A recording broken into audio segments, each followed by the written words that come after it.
आज मैं सुबह एक भाव पढ़ रहा था भागवत जी में, बहुत ध्यानपूर्वक सुनना।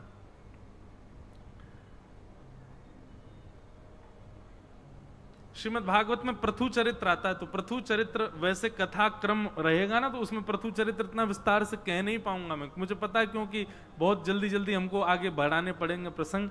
इसलिए एक भाव मैं आज सुबह पढ़ रहा था, तो प्रथु चरित्र में एक भाव आता है, सुदामा जी को धनवान किसने बनाया।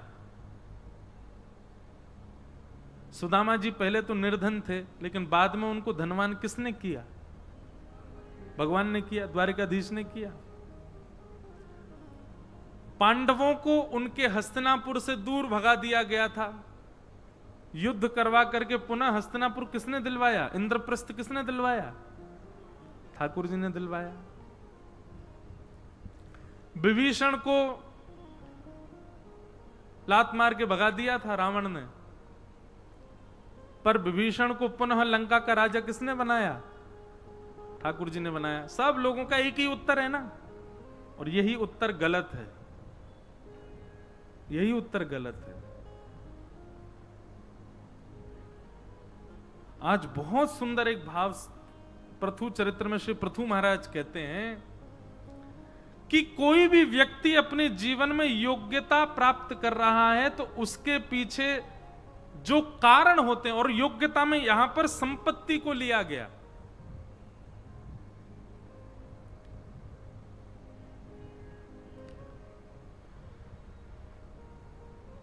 दो प्रकार की संपत्ति होती है, एक होती है दैवी संपत्ति और एक होती है व्यवहारिक संपत्ति। व्यवहारिक संपत्ति किसको कहते हैं? सोना, चांदी, रुपया, गाड़ी, घोड़ा, प्रॉपर्टी, ये सारी व्यवहारिक संपत्ति है जो सबको दिखती है। और दैवी संपत्ति किसको कहते हैं? जो ठाकुर जी ने आपको देकर के भेजी, बुद्धि, स्वभाव की शीतलता, गाने का गुण, नृत्य का गुण, कुछ बनाने का गुण, कुछ अच्छा करने का गुण, ये सारी दैवी संपत्ति होती हैं। पर ये दोनों संपत्ति ठाकुर जी की कृपा, ठाकुर जी नहीं देते। जिनके अंदर ये गुण होते हैं उनके पास ये संपत्ति अपने आप आ जाती है। व्यवहारी संपत्ति भी, यानी कि धन धान्य भी, और दैवी संपत्ति भी। कौन कौन से गुण हैं? ध्यानपूर्वक सुनो। प्रथु महाराज कहते हैं कि गुणायनम शील धनम कृतज्ञम वृद्धाश्रयं स्वर्णदतेनु संपदः प्रसीदतां ब्रह्म कुलं गवां च जनार्दन सानुचरश्च मह्यम्। देखो, धन तो आजकल उल्टे सीधे गाने गा करके और उल्टे सीधे हाव ब्लाउज मुंह बना करके सोशल मीडिया पे बहुत लोग कमा रहे हैं, और इतना कमा रहे हैं जितना इंजीनियर नहीं कमा पा रहा होगा, जितना चार्टर्ड अकाउंटेंट नहीं कमा पा रहे होंगे, जितना बड़े बड़े डॉक्टर नहीं कमा पा रहे होंगे। महीना में इतना ऊट पटांग काम करके सोशल मीडिया इन्फ्लुएंसर बोलते हैं अपने आप को। देखें कभी? कुछ भी पहन लेंगे, कुछ भी खा लेंगे, कुछ भी पोत लेंगे चेहरा पे, कुछ भी करते हैं। ऐसे विचित्र विचित्र लोग हैं, कभी कभी दिख जाते हैं। अच्छे खासे छोरा बना के भेजे भगवान ने, छोरी बने घूमेंगे। अच्छे खासे ठाकुर जी ने रूप स्वरूप दिया, लेकिन फिर भी वह को बिगाड़ते रहेंगे। अब मुझे कोई स्पेसिफिक बोलना तो नहीं है कैसे कैसे, सबको दिखते ही हैं। तो पैसा कमाना, क्योंकि इस बात को जब हम व्याख्या करेंगे तो कई लोग रिलेट कर सकते हैं, बोले वो लोग भी तो पैसा कमा रहे हैं, उन पर कहां से पैसा आ रहा है, उनमें तो ये गुण नहीं है। पैसा आना, संपत्ति आना, दैवी संपत्ति और व्यवहारिक संपत्ति आना बड़ी बात नहीं है, पर वो स्थिर होकर के हमारे पास रहे, ये बड़ी बात है। और संपत्ति किसको प्राप्त होती है? पुनः कहूंगा, संपत्ति से केवल धन मत ले लीजिएगा, पर हां धन भी है इसमें, पर दैवी शक्तियां भी हैं, दैवी संपदा भी है। तो यहां पर कहते हैं 4 गुण जिसके अंदर, पहला गुण क्या है? बोले गुणायनम। अयन कहते हैं घर को, जिसके अंदर बहुत सारे गुण हैं। गाना भी जानता है, नृत्य करना भी जानता है, सबको बहलाना भी जानता है, सबको मनाना भी जानता है, सबसे मीठा बोलना भी जानता है, सबके प्रति अच्छा स्वभाव रखता है, सबके साथ अच्छा रहता है, अच्छी तरीके से सब सारे गुण युक्त है। बहुत सारे गुण जिसके अंदर हैं, गुणायनम, जिसका शरीर गुणों का घर है, सर्वगुण संपन्न है, पहला। दूसरा शील धनम, शीलता है। शीलता का मतलब क्या होता है? विभीषण जी के प्रसंग में आता है कि जब विभीषण जी जाकर के रावण से कहते हैं कि भैया आप सीता जी को वापस कर दो, ये आप ठीक नहीं कर रहे हो, ये राम जी की गृहिणी है, राम जी पर ब्रह्म है, इनको वापस कर दो। तब रावण ने क्या किया? तो मानस जी में वर्णन करते हैं कि महाराज इतना मारा, इतना दुत्कारा, इतना सब कुछ कहा। कई लोग कहते हैं, एक बात बहुत ध्यान से सुनिएगा, कई लोग कहते हैं जैसे हमारे पक्ष का कोई व्यक्ति और वो दूसरे पक्ष में चला जाए तो कहते हैं विभीषण बन गया, बोलते हैं। विभीषण को वे वजह कोसा जाता है। विभीषण ने कभी भी रावण का पक्ष नहीं त्यागा था, विभीषण ने रावण को नहीं त्यागा था, रावण ने विभीषण का त्याग किया।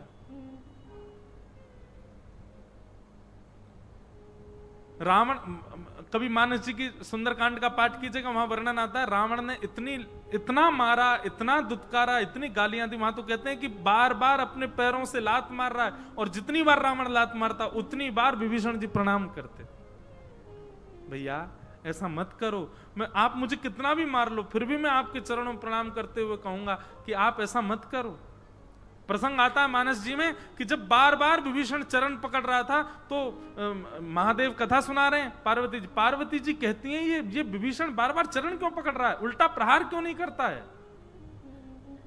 तब महादेव कहते हैं, बोले यही तो वैष्णव का लक्षण है उमा, ये वैष्णव का लक्षण है कि वो गलत करने वाले का भी भला चाहता है। मानवीय लक्षण कैसा है? जिसने मेरा अच्छा किया उसका अच्छा हो, और जो मेरा बुरा चाहे उसका तो मुझसे भी बुरा हो। पर वैष्णव का लक्षण कैसा? मेरे अच्छे करने वाले का तो अच्छा ही हो, पर मेरे संग जो दुर्व्यवहार कर उसका भी भला हो। तो विभीषण जी के अंदर ये दूसरा गुण है, शील धनम।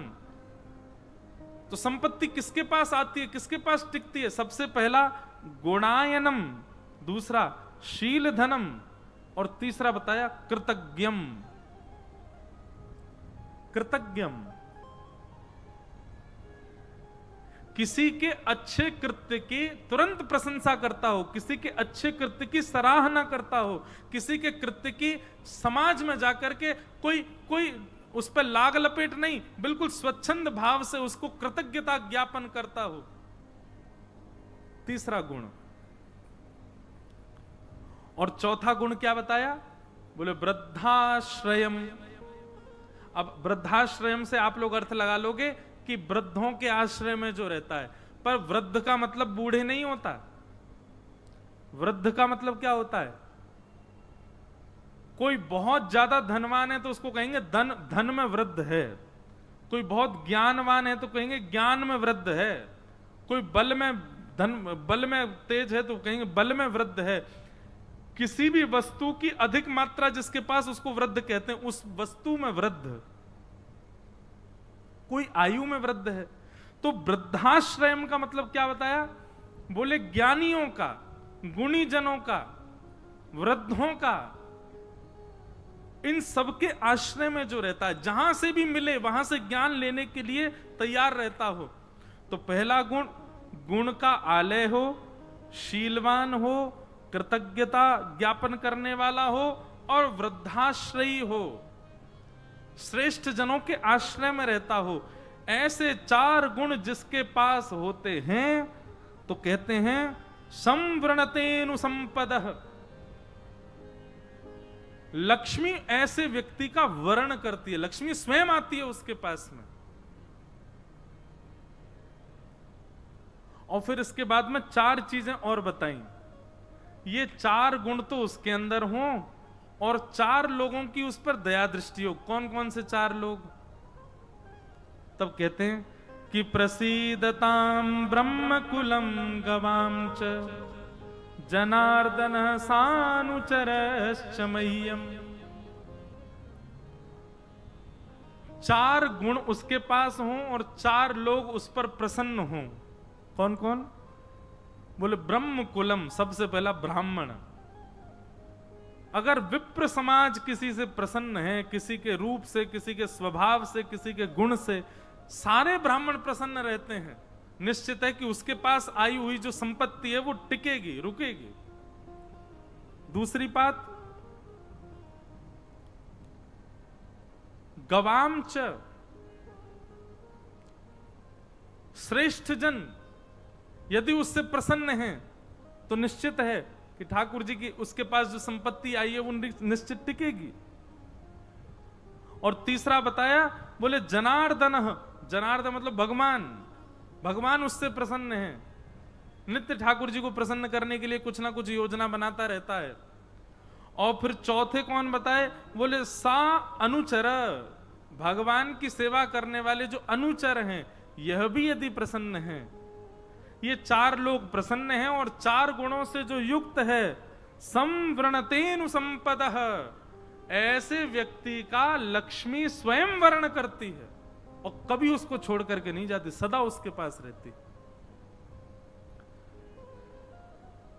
संपत्ति उसका वर्ण करती है। संपत्ति मतलब व्यवहार संपत्ति और दैविक संपत्ति, दोनों संपत्ति उसका वर्ण करती है। तो भैया इन 4 गुणों से युक्त हो जाओ। जितने अच्छे अच्छे गुण आपको किसी में दिखाई देते हैं, प्रयास किया करो ये गुण मेरे भीतर भी आवे, मैं भी ऐसा बनूं। हम लोग गुण के रूप में रूप के सौंदर्य को, वस्त्रों की सुंदरता को और व्यवहार को ले लेते हैं। व्यवहार नहीं, स्वभाव की सुंदरता होनी चाहिए। किसी का अच्छा स्वभाव दिखता है तो तुरंत उसको लिया करो, ये ऐसा स्वभाव मेरा भी बने, मेरे अंदर भी ये बात आवे। गुणायम, अपने अंदर गुण का आलय बनाओ। दूसरी बात, शीलवान बनो। अभी तक आप सब लोग खूब उम्र जी लिए, सब कुछ करके देख लिया, अब कथा के बाद का जो जीवन शेष रह गया है, कितने दिन का कुछ पता तो है नहीं। भगवान करे खूब लंबे जियो, पर जितना शेष जीवन अब आगे जीना है आपको, उसमें कम से कम अब प्रयास करो कि अब क्रोध को जगह मत दीजिए अपने जीवन में। हाँ, मां चाहे बालकों पर क्रोध कर सकती है, गुरु चाहे शिष्यों पर क्रोध कर सकता है, अपने कुछ अनुचरों को संभालने के लिए क्रोध करो, पर बेवजह का क्रोध नहीं। ईगो खत्म करो, क्रोध अपने आप चला जाएगा आपका। आप अपने आप को कुछ मानते हो इसलिए आपको क्रोध ज्यादा आता है, अपने आप को कुछ मत मानो। चैतन्य महाप्रभु कहते हैं तृणादपि सुनीचेन, अपने आप को तृण के समान मानो। क्रोध आता ही उस व्यक्ति को जो खुद को कुछ समझे बैठा है, कुछ नहीं है हम।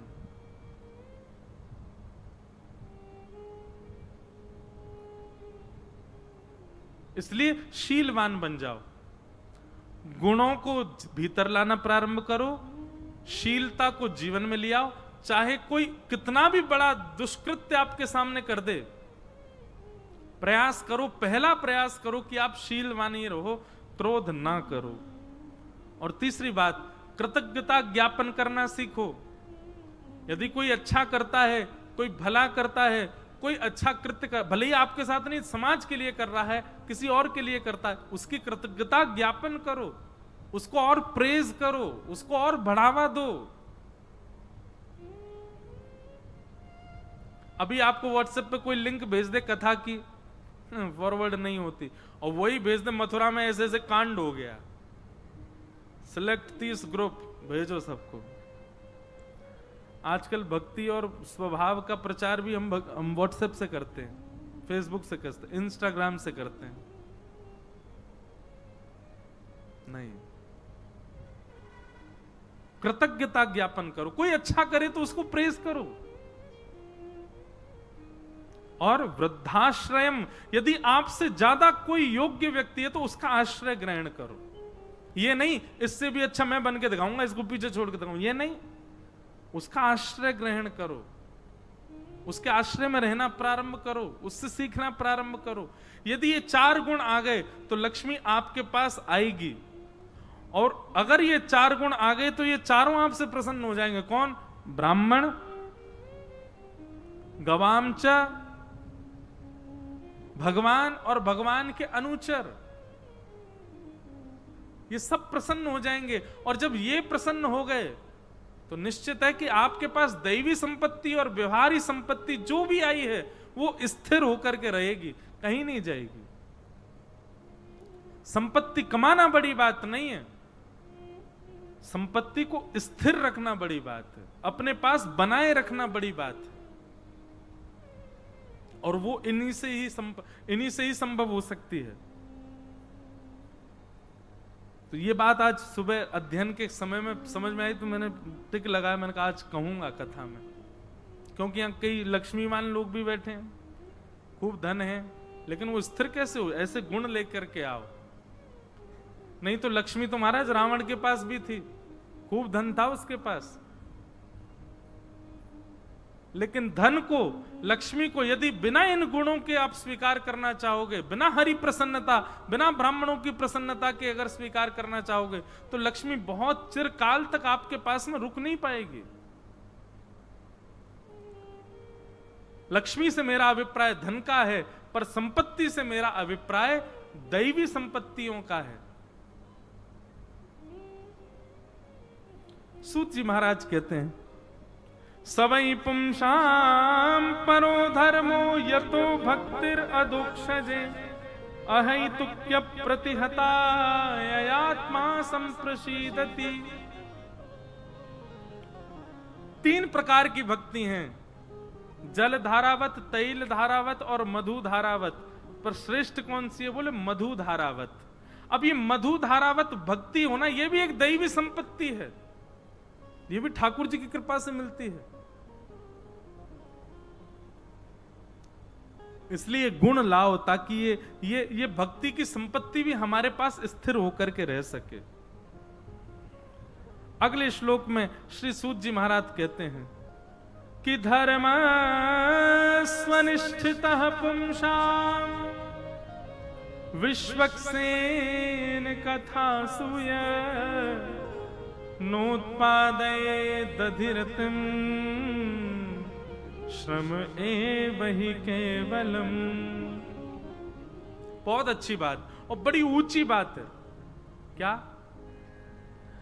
आपने जितनी भी तीर्थ यात्रा करी है, आपने जितने भी देवालयों में जाकर के प्रणाम किया, आपने जितने भी अनुष्ठान किए, जितने भी यज्ञ किए, इन सबसे ठाकुर जी प्रसन्न हैं कि नहीं, ये कैसे पता चले? बहुत सावधानी। आपके किए गए समस्त यज्ञ, समस्त जप, समस्त तप, समस्त तीर्थ यात्राओं से ठाकुर जी प्रसन्न है कि नहीं, कैसे पता चले? जगन्नाथपुरी गए, अब जगन्नाथ भगवान प्रसन्न है कि नहीं कैसे पता चले? सावन के महीना में खूब व्रत रखे, महादेव प्रसन्न है कि नहीं कैसे पता चले? नवरात्रि में महाराज जल पी करके, दूध पी करके रह रहे हैं, पयोव्रत कर रहे हैं, देवी प्रसन्न है कि नहीं कैसे पता चले? तब यहां पर श्री सूत जी महाराज कहते हैं, अब देखो बहुत ध्यान से सुनना, सूत जी कहते हैं कि आपके द्वारा किए गए समस्त धर्म, अनुष्ठान, व्रत, नियम सबसे ठाकुर जी प्रसन्न है कि नहीं, इसको पता करना हो तो इसका एक ही तरीका है। बोले क्या? कि नोत्पादये दधिरतिम श्रम एव हि केवलम धर्म स्वनिष्ठितः पुंसाम विश्वक्सेन कथासूय। कहीं सत्संग चल रहा हो, कहीं प्रवचन हो रहा हो, कहीं कथा हो रही हो, वहां जाकर के बैठो और वहां आपका खूब मन लग रहा हो, खूब आनंद आ रहा हो, महाराज घड़ी देखते ही पता चले 7 बज गए, अरे इतनी जल्दी 7 बज गए, अरे अब तो कथा विश्राम हो जाएगी, कल तक की प्रतीक्षा करनी पड़ेगी, ऐसी भावना मन में आने लग जाए, मन में बार बार ये लगे कि अब कथा विश्राम क्यों हो रही है, ये 7 दिन की कथा थी, 2 दिन तो पूरे हो ही गए, अब तो केवल 5 ही दिन बचे हैं, अब तो 4 ही दिन बचे हैं, ओहो अब तो 1 ही दिन बचा है महाराज। ऐसी स्थिति, कथा के प्रति व्याकुलता का अनुभव होने लग जाए तो समझ जाओ आपकी तीर्थ यात्रा, व्रत, अनुष्ठान, यज्ञ, जो भी कुछ आपने किया सबसे ठाकुर जी प्रसन्न है, तभी कथा में रति हो रही है। कथा की रति इस बात का प्रमाण है। और यूं लग रही है 7 बज गए, अब कैब कर रहे हैं, कथा आप पूरी कर दें, अब जल्दी करें, चाय वाय पिए बढ़िया, अभी तो वो भी होने वाली, भजन संध्या भी होने वाली रात में, उसमें भी बैठना पड़ेगा। ऐसी भावना यदि चित्त में आ रही है तो फिर अब जगन्नाथपुरी वगैरह जितनी आप गए थे वो सब कट्टस कर दो, सब फेल हो गए आपके, कोई आपके व्रत अनुष्ठान नियम कुछ स्वीकार नहीं किए ठाकुर जी ने। लेकिन कथा में ऐसी रुचि बढ़ रही है कि अब आनंद आ रहा है, सुख मिल रहा है, मन कर रहा है कि नहीं और सुने और भाव आवे। अरे महाराज जी इस भाव से भी पता चलता है, कई लोग बोलते हैं पैरों में दर्द होता है नीचे बैठने में, आप ध्यान पूर्वक कथा सुनो, चित्त लगा के कथा सुनो, 4 घंटा कब निकल जाएंगे पता ही नहीं चलेगी। मन बुद्धि की स्थिति जहां होती है तन वैसी प्रक्रिया करता है। कई बार आप आनंद भर करके जब कथा श्रवण करते हैं तो कई बार घंटों का नहीं पता चलता कि कितना समय निकल गया। और जिस समय ऐसी स्थिति कथा में होने लग जाए कि बस अब सुख मिल गया, आनंद आ गया, महाराज बस यही रस चाहिए, यही भाव चाहिए, यही सुख चाहिए, समझ जाओ बस ठाकुर जी प्रसन्न है, आपके द्वारा अर्पित की गई एक तुलसी भी ठाकुर जी स्वीकार करते हैं, तभी कथा में रुचि बढ़ रही है।